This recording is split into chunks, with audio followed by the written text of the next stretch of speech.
Hi, and welcome to another PL Together Lounge Talk. I'm Adam Geller, founder and CEO of Edthena. Today, we're talking with Andre Daughty. He is a former classroom teacher who once taught more than 50 fourth grade students in one classroom. Andre, thanks so much for joining us. Thanks a lot for having me. I'm glad to be here. Well, let's kick it off with some good news. What is something you've heard about an educator or a leader that's kind of giving you some extra energy and oomph right now as the school year is off to the start? Oh, yeah. So believe it or not, it's actually an entire system. When you scroll through your Twitter timeline or any of your IG, Facebook timeline, it's just seeing so many teachers continuing to adapt. We went from in-face, person-to-person education to now everybody immediately needs to be experts on online or distance learning, and just being able to see so many educators adapt to this new world of learning, seeing teachers who have never ever used technology, not just using it, but like rocking it inside of classrooms, seeing students finding their voice and their creativity through these online platforms. That has just been such good news. Seeing principals condense, conversations in emails now, or just having a quick 5 to 10 minute Zoom or Google Meet meeting instead of 45 to 60-minute drawn out meetings. Just seeing how everybody is adjusting and fitting to this new world of education, man, that has been such good news around here. You mentioned the idea of like the staff meetings being rejiggered, if you Yeah. will. But, maybe one upside here is that this has been a forcing function to really ask whether or not we need to keep doing it the same old way we've been doing it, whether that's the teaching models or the staff meetings. So Oh, I like, absolutely. you Yeah. don't let it go to waste. You turn it into an opportunity. Yeah. And I mean, you think about it, it's not just in education, but there are so many companies who are saying, we really didn't need these mortar buildings after all. You guys could have been working from home and being more productive in your own, way. And that's what I'm seeing here around education, where the principals and administrators have taken, I hate to say it this way, but like they have taken some of the chains off and taken some of the pressure off and just said, just go teach. Serve the students, serve the baby, serve the parents, teach. And so this new freedom inside of teachers saying, I can teach what I want to teach, how I want to teach. Of course, I still have objectives and standards, but like the limits are now taken off, and teachers are being so creative, and you're seeing really good things around, well, I am at least seeing really good things around the country just because of that freedom just to be there now. So you're no longer in the classroom, but you're certainly still a teacher, I guess you would say. Yeah. I took a look at your website, and you use a lot of video to do the teaching. So that feels pretty relevant to what's happening today. I mean, teachers are having to create a lot of videos, of course, now, maybe for the first time.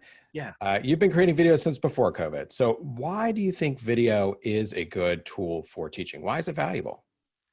There's just a lot of people who are visual learners, I think of the times when I was growing up, I loved reading books, but I prefer the movie. You give me Harry Potter series, I'll watch all of the series before I'll read the books. And so today's generation, very similar to that. They are consumers of YouTube. They are consumers of video. They don't watch TV. They rather stream on YouTube, Netflix, Hulu, Disney Plus, you name it. A lot of our students, and even us as adults, we video everything. So this is just a perfect opportunity for teachers to jump on board with that as well. And that's kind of what I've done. I always watched movies. I've always watched things and said, oh, that's a teachable moment there. Or, oh, that was dope how they approached that. How could I use that inside of my class? Or how could other teachers use that? And so that's where the videoing and the teaching through video tools kind of originated from, man. I'm hearing two things there that are interesting. One is the reality that this isn't just about the students that are in the education system right now. It's kind of acknowledging that as adults, we like to go watch videos too. Yeah. And then the other thing is that there's that aspect of I remember from being a teacher, you go around in the world and you collect all these examples to use within your lesson. And Hmm. it sounds like you're doing that with other videos you're seeing to actually kind of get some good ideas for how to make videos that are communicating in the ways and the expectations that people are looking for right now. Absolutely. If you think about it, I'll just give you a quick example. I remember my car broke down one time, and it was the seat. The seat somehow lodged, and it felt like the spring was broken. And so instead of me going to the car dealership saying, hey, I need the seat, I went to YouTube. YouTube is the #2 website of the world for all things. I've heard people call that today's video manual. And so I typed in my car, my make, my model, and spring seat broken. And there were like 5 or 6 different videos showing you how to take out the car seat, how to flip it open, where to go on Amazon to get the part that you need, and then put it together, put it all that. So what did I do? I used my Prime membership from Amazon, and I went and got that thing. And I learned through video versus a manual.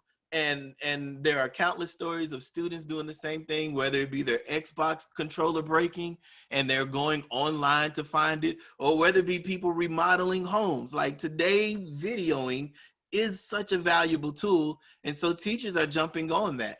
I have a senior who's in high school this year, and last year he struggled with math, and we just could not get this one concept down. We YouTubed it. And there were like 12 to 13 different teachers teaching that exact same objective, just in different ways. And by the 6th or 7th video, we finally got a way that made sense to him to do his work. And so today's teachers are actually doing that as well. They're using these video tools to help teach. And that is so dope to me, man. One of the things that I know is happening for teachers right now is, that kind of intersection of, wow, this is a good idea, but I don't really feel like I know how to do videos, right? It's kind of like this big technical barrier. Now, there's certainly some skills around editing videos or putting videos together or recording videos, but there's something else that I think I saw in your videos, which are kind of interesting, which is what I'll bundle up as the production value, because a lot of teachers might think they've got to kind of create a Hollywood movie for their students, but in reality, they can use the video just to kind of transport themselves into someone else's living room, right? So tell us about how some of your videos are shot, the style, the feel, so that can work as like an inspiration for some teachers. Yeah. Today's students, I mean, everybody has the phone. And the phone is the great equalizer. No matter if you have an old phone like an iPhone 4 or 5, or if you have one of the very first Samsung Galaxy Notes, the phone is the equalizer. If you have an iPhone, you've got iMovie. And that is a really basic software to edit, to record, to capture, to all of the things. If you have an Android, you can use something that I use. It's called Kinemaster. And it's the exact same thing. It is pretty much iMovie, but it is bi-platformed. And I use it because my daughter showed me the app. She's like, hey, Dad, have you ever heard of this app? I was like, no. And looked at it, and at the time, she was in 3rd grade. And I was like, this is easy. If a 3rd grader can use it, I can absolutely use it. And every phone now has a camera. And so that's just all I do. I forward face it. I record to myself. It is already there. And then after I finish it, there's an upload button, and it'll ask you which social media you want to upload to. And so today's technology has really made it really easier and easy, where you don't have to understand Adobe After Effects or Final Cut Pro or any of those higher end video production, video softwares. You can use something as simple as iMovie to record. My wife uses Loom. My wife is a 2nd grade teacher. And Loom, literally, you just push record, it captures your computer screen, and then the video webcam captures your face, puts it in a little circle. And so now your face is teaching while it's still recording your video. So you can do your PowerPoint presentations. You can do whatever is on the screen, plus you teaching. They've made teaching through technology, through videoing, so much easier. And I'm so grateful that a lot of teachers and administrators are actually using it more now, man.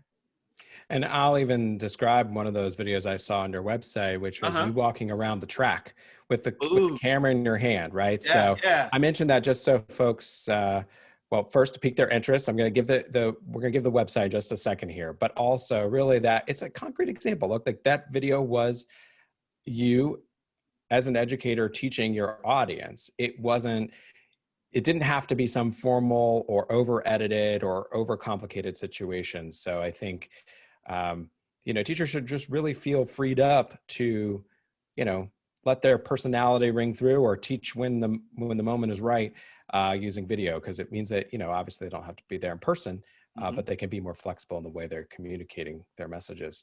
Yeah, I Uh, love how you said that. I thought of another example of a friend of mine. Her daughter was struggling in a concept, and so she reached out to me and she's like, "Can you show me how to do this? Because this is new math. I'm not used to this." So I did. I literally pulled out my camera, hit record, and I did the problem on a piece of paper while the camera was recording it. I texted over to her. They got it. Like, this is such a powerful tool now, just using it. And it doesn't, like you said, it doesn't have to be a super produced thing. It could be as simple as just pushing record, sharing your speech, sharing your truth, sharing your philosophy, whatever it may be, and then sending it through whatever media you want to send it through. Yeah, it's a very powerful tool now.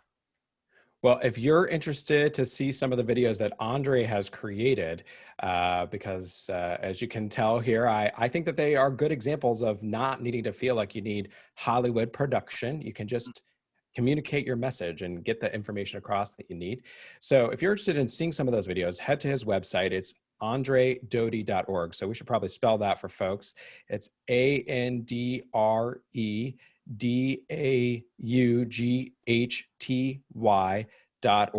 Yeah, AndreDaughty.org. I'm here. And then same thing on YouTube. A lot of those same videos are on YouTube at Andre Doughty. Absolutely.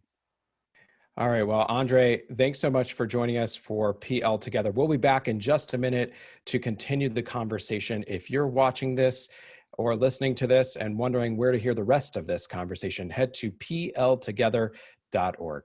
Thanks so much, Andre. Absolutely.